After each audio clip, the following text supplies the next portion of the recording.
What is culture and why does it matter? Broadly construed, culture refers to a set of beliefs, practices, and symbols that are learned and shared. Together, these beliefs, practices, and symbols form an all-encompassing, integrated whole that binds people together and shapes their worldview and lifeways. To say that a group of people shares a culture does not necessarily mean all individuals think or act in identical ways. This is because one's beliefs and practices can vary within a culture depending on age, gender, social status, and other characteristics. But of course, members of a culture share many things in common. And while we are not born with a particular culture, we are born with the capacity to learn any culture.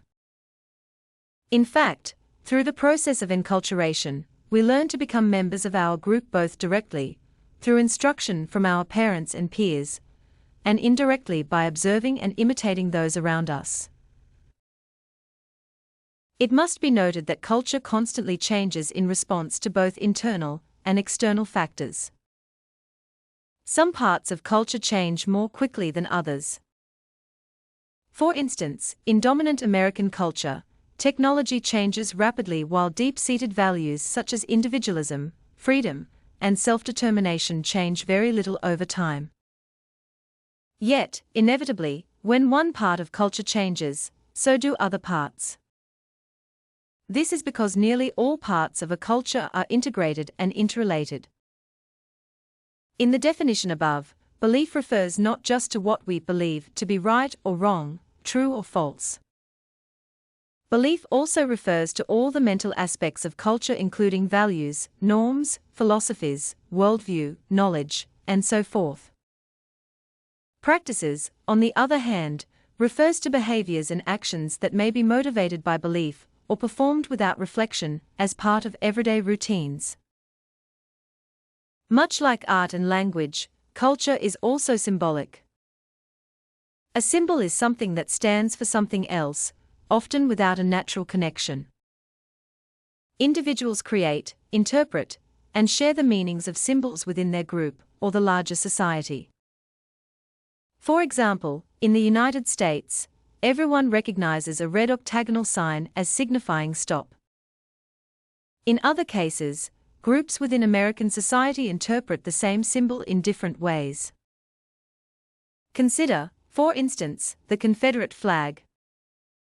As is well known, some people see it as a symbol of pride in a Southern heritage, but many others see it as a symbol of the long legacy of slavery, segregation, and racial oppression.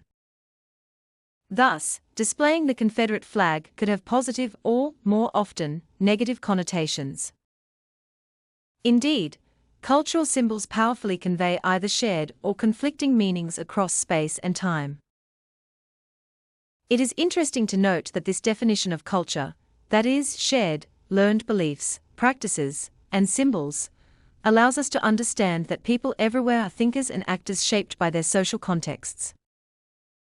For sure, these contexts are incredibly diverse, comprising the human cultural diversity that drew many of us to become anthropologists in the first place. While culture is central to making us human, we are still biological beings with natural needs and urges that we share with other animals, such as hunger, thirst, sex, and elimination. Human culture uniquely channels these urges in particular ways, and cultural practices can then impact our biology, growth, and development. Indeed, humans are one of the most dynamic species on Earth. In fact, our ability to change both culturally and biologically has enabled us to persist for millions of years and to thrive in diverse environments. Now, why does culture matter, especially to the sociologists and anthropologists?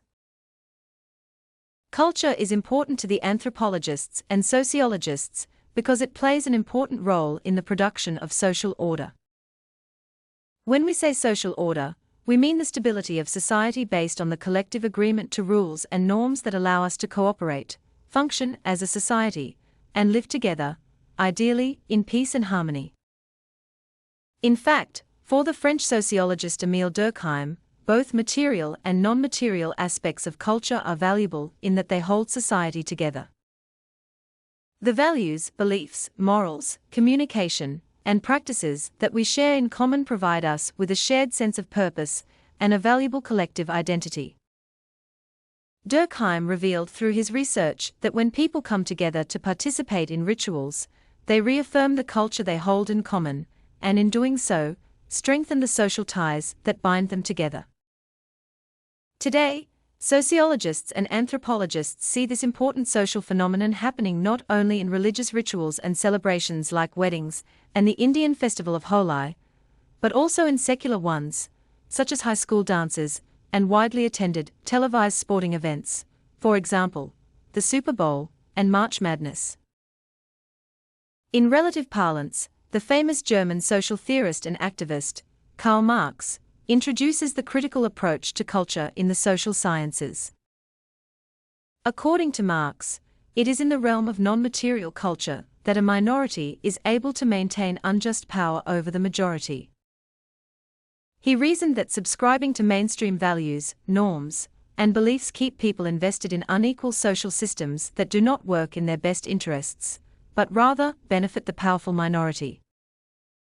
Sociologists and anthropologists today see Marx's theory in action in the way that most people in capitalist societies buy into the belief that success comes from hard work and dedication, and that anyone can live a good life if they do these things, despite the reality that a job which pays a living wage is increasingly hard to come by. As we can see, both theorists were right about the role that culture plays in society, but neither was exclusively right.